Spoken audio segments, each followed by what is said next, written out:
Hi there, welcome to another episode of Tea Talk. Today on our show we have Suzanne Williams, our registered acupuncturist here at Red Tree Wellness. Welcome back. Thank you. So I'm going to hang out behind the camera. I hear you're going to talk about self-care for cold. Yes, that's right. So it's cold and flu season again, and it's really important to protect your body as best you can to help prevent getting sick. Today I'm going to talk about some tips on how to prevent colds, the Chinese medicine way, and what to do if you catch a cold. Great. What does the Chinese medicine say about colds, and what can we do to help prevent them?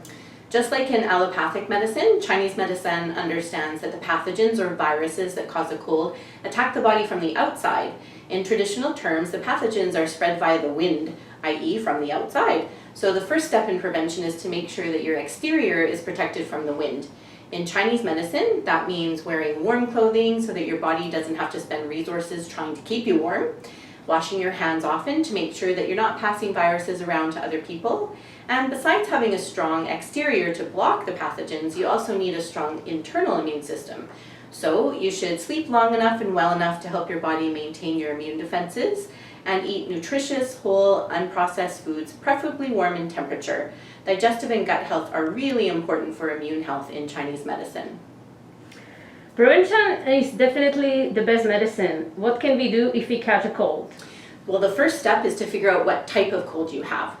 In Chinese medicine, there are two basic types of colds. I talked about pathogens being brought in on the wind a moment ago. Well, we use that term to differentiate the types of cold as well. So there's wind cold and wind heat. When you have a wind cold, you might feel a little bit chilly and you'll have a runny nose with clear or white mucus, a cough, and maybe an itchy throat. And you might kind of have a stiff neck and maybe your upper back is stiff too. When you have a heat type cold or wind heat, you'll have a sore throat. You'll feel hot and you might even have a fever. Your body is going to sweat to help try to break the fever, and you'll feel thirsty. Your nose will be more plugged and runny. Any mucus or phlegm that comes out will be more yellow than white. So wind cold and wind heat can share some symptoms. So if you aren't sure which one you have, the main distinguishing feature is the sore throat. That means you have a heat type cold if you have a sore throat.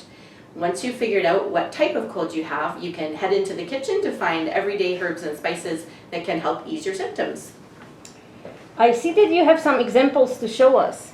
Yes, that's right. So for wind cold, you can steep a couple of slices of fresh ginger root in hot water and sip on it throughout the day. And you can replenish the hot water if it cools down and replace the ginger if it starts to lose flavor as well. Ginger warms up your insides and can help loosen up phlegm. So you can add a small amount of honey if your throat feels kind of scratchy or itchy, because honey is very nice and moistening. You can also add a little green onion and even a few shavings of garlic into a mug of broth or a bowl of congee. Both of them will help warm up the body and soothe your symptoms. For wind heat symptoms, you can focus on cooling herbs and foods. So some great options are peppermint or chrysanthemum tea. So I have fresh peppermint here. You can use fresh, or you can actually get peppermint tea bags if you like. And you can use dried chrysanthemums, or you can buy chrysanthemum tea bags if you like as well. Those will help cool and soothe your throat and keep you nice and hydrated, help quench that thirst. You can use all of the forms that I just mentioned. The most important is to just keep topping up the hot water through the day as well, just to make sure that they're hotter than your body temperature. You can also eat pears, especially Asian pears, and especially when they're poached to warm them up.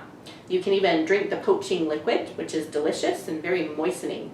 Pears in general are very moistening, but they don't find that they cloy so much, so they're a nice way to ease a sore throat. Most people will have probably these remedies in their kitchen already, and they sound delicious.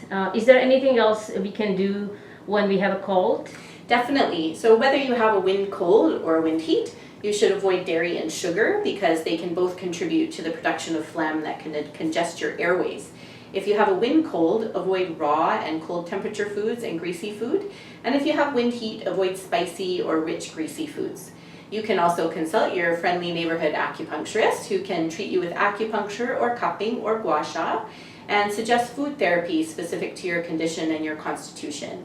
Or you can see your licensed Chinese herbal medicine practitioner who can prescribe medicinal herbs that can help to accelerate your recovery.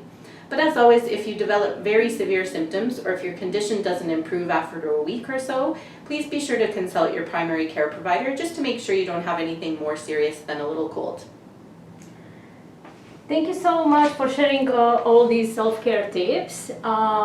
Try these at home and let us know how it goes. And feel free to subscribe to our channel and comment down below our video. Thank you so much for being at the show. Thank you for having me. Bye. Bye.